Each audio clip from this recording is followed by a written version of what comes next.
बिस्मिल्लाहिर्रहमानिर्रहीम अल्हम्दुलिल्लाहि रब्बिल आलमीन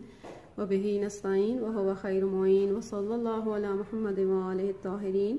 अम्मा बाद फ़क़द क़ाल अल्लाहु तआला फ़िल किताबिल मुबीन बिस्मिल्लाहिर्रहमानिर्रहीम इन्ना अंज़लनाहु फ़ी लैलतिल क़द्र व मा अदराका मा लैलतुल क़द्रि खैरुम मिन अल्फ़ि शहर तनज़्ज़लुल मलाइकतु वर्रूहु फ़ीहा बिइज़्नि रब्बिहिम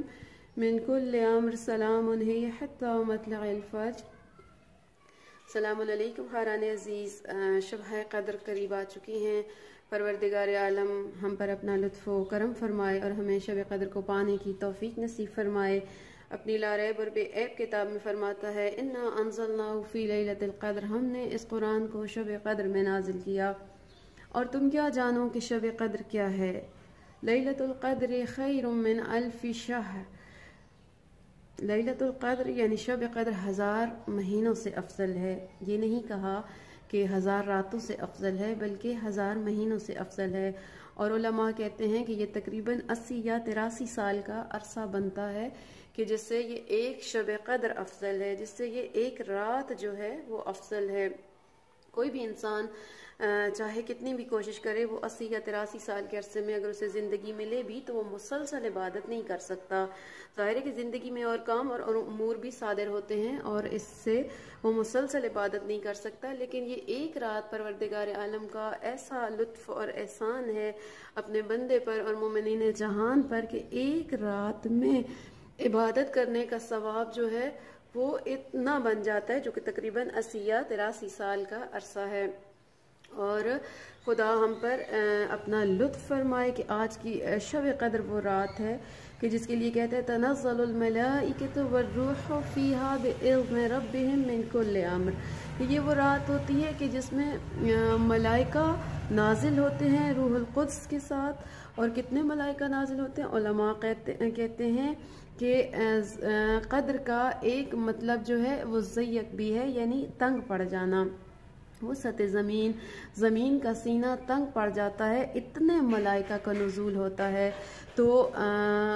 कितने खुशकिस्मत हैं वो लोग कि जो इन मलाइका को अपने क़ल्ब पर वसूल करते हैं। अपनी क़ल्बी, जिस्मानी, रूही तहारत और आमादगी के साथ इस शब का आगाज़ करते हैं और इस शब में दाखिल होते हैं अपने पाक नफ्स और पाक दिल के साथ, क्योंकि रजब व शबान की रियाज़तें, माह मुबारक रमज़ान की इबादतें, उन सब का नतीजा शब क़द्र है। तो इस शब क़द्र में पाकीज़ा दिल के साथ हाजिर होना है। और इस क्योंकि हमारा ये जो दिल है ये शुलूग, ये भरा हुआ है, मादियत से रश है इसमें बहुत ज़्यादा। और ये दिल जो है वो कसाफ़तों से भरा हुआ है, दुनिया की मोहब्बत से भरा हुआ है। तो आज की रात की जो भी शब क़द्र हो, उसमें हमने इस दिल को जो है वो दुनिया की इन कसाफ़तों से पाक करते हुए इस रात में दाखिल। और ये शब क़द्र उन लोगों के लिए भी जवाब है कि जो कहते हैं कि एक बच्चा जब पैदा होता है तो उसके पैदाइश के साथ ही उसका मुक़द्दर जो है वो परवरदिगार आलम लिख देता है, अब उसके साथ वही होगा। ऐसा नहीं है, बल्कि यहाँ पर खुदा कुरान में फरमाता है ला इकराह फिद्दीन, दीन में कोई जबर नहीं है। खुदा किसी को जबरी तकदीर नहीं देता, बल्कि परवरदिगार आलम हर साल शब क़द्र को लाकर और हमारे नविश्ते तकदीर को तब्दील करके तो ये बताता है कि हर साल वो तुम्हारे मुक़द्दर को अमर करता है। और हर साल, और वो भी सिर्फ खुदा की मर्ज़ी से अमर नहीं होते, बल्कि रूहुल कुद्स साहिबुल अम्र की खिदमत में जब रूहुल अम्र नाजिल होता है और हमारे उस तकदीर के नविश्ते पर नज़र सानी की जाती है, तो साथ ही मनादी एक निदा दे रहा होता है। और निदा क्या होती है, ये कि ऐ मेरे बंदे, आज की रात जागो, आज की रात जाग कर मुझसे सवाल करो, तुम जो मांगोगे मैं परवरदिगार आलम तुम्हारे मुक़द्दर में वो लिखूंगा, तुम्हें वो अता करूंगा। तो ये उन लोगों के लिए कि जो अक़ीदा जबर के कायल हैं, उनके लिए एक जवाब है कि हर साल शब क़द्र में परवरदिगार आलम हमारे नविश्ते तकदीर को हमारी मर्ज़ी के मुताबिक लिखता है। और दूसरी चीज़ ये कि हमें इस रात के लिए कितना एहतमाम करना है। हम जनाब सैयदा ताहिरा सलामुल्लाह अलैहा की ज़िंदगी में देखते हैं کہ بی بی اس رات کا کتنا اہتمام کرتی تھی کہ جس بی بی اور جس بی بی کے بچوں کی ہر رات شب قدر کی طرح عبادت میں گزرتی تھی، لیکن پھر بھی بی بی خصوصاً ہماری تربیت کے لیے اور ہمیں بتانے کے لیے ہمارے لیے ایک درس ہے کہ بی بی اپنے بچوں کو رات میں تو عام کم دیتی تھی اور جو ہے دن کو سلا دیتی تھی تاکہ رات کو بچوں پہ کوئی غنودگی نہ ہو، کیونکہ یہ وہ رات ہے کہ جس میں شکم مادر کے اندر بھی جو بچہ ہے اس پہ بھی پروردگار عالم کا لطف و کرم ہوتا ہے۔ تو 3 چیزیں ایسی ہیں کہ جن سے پروردگار عالم کی نافرمانی کی گئی ہے، ایک کلام ہے، ایک توام ہے اور ایک نیام ہے، یعنی سونا، کھانا اور زیادہ باتیں کرنا، یہ چیزیں جو ہیں خدا سے دور لے جاتی ہیں۔ تو شب قدر میں ہم نے کوشش کرنی ہے کہ نہ جو ہے وہ زیادہ کھائیں اور نہ جو ہے وہ سونے کی محبت، کیونکہ اگر یہ چیز ہوئی تو پھر ہم اپنے مقدر کو نہیں بنا سکتے۔ جو عافیت طلبی کی رات ہے، جو مقدر مانگنے کی رات ہے، جو اپنے بچوں کے لیے، مومنین جہان کے لیے، سب کے لیے ایک بہترین جو ہے رات ہے کہ ان کے لیے ہم بہترین مقدر مانگیں، اور ایسا مقدر کہ جو ہمیں، ہمارے بچوں کو اور تمام مومنین جہان کو حضرت حجت کے ساتھ متصل کر دے، مولا کے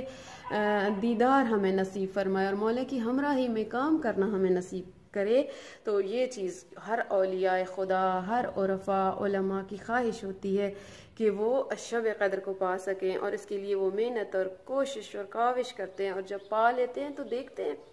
کہ یہ وہ رات ہے کہ جس رات میں ملائکہ حضرت حجت کی حضور حاضر ہوتے ہیں، اس رات میں جو ہے وہ درخت سجدہ پروردگار میں لوگوں نے دیکھے، یہ وہ رات ہے کہ سنگریزوں کو تسبیح کرتے ہوئے دیکھا، پہاڑوں کے زمزمے کی آواز سنی۔ یہ معمولی رات نہیں ہے کہ ہم بہانہ بنائیں کہ صبح ہم نے یہ کام کرنا تھا اس لیے ہم نے جاگنا مناسب نہیں سمجھا، بلکہ جتنا ہو سکے کوشش کریں خود کو اور اپنے بچوں کو آج کی رات اور جو بھی شب قدر ہے، 21 ہے، 23 ہے، اس میں اپنے بچوں کو جگا کر رکھیں اور اس رات میں پروردگار عالم کی زیادہ سے زیادہ عبادات، مناجات کے ذریعے اس کے لطف کو حاصل کریں اور اپنا مقدر بنائیں۔ اس کے ساتھ ہی ہم سب ایک دوسرے کو دعاؤں میں خصوصاً یاد رکھیں، اور ایک چیز یہ کہ آج کی جو شب آ رہی ہے، شب شہادت امیر کائنات علیہ السلام بھی ہے، وہ امام کہ جس کے لیے زیارت کا جملہ ہے السلام علیکم ایھا اصبر الصابرین، کہ وہ ہستی کہ جو صبر کرنے والوں میں سب سے بڑا صابر ہے۔ تو ہم جو ہے ہماری نظر میں باقی ائمہ بھی اسی طرح سے صابر ہیں، امام مظلوم کربلا بھی، لیکن زیارت کے جملوں سے، امام معصومین کے الفاظ سے ثابت ہوتا ہے کہ سب سے بڑا صابر امیر کائنات ہے، وہ مولا کہ جس کے لیے صبر بھی عاجز آ گیا اور ہاتھ جوڑ کے صبر کہنے لگا کہ اے میرے مولا اور کتنا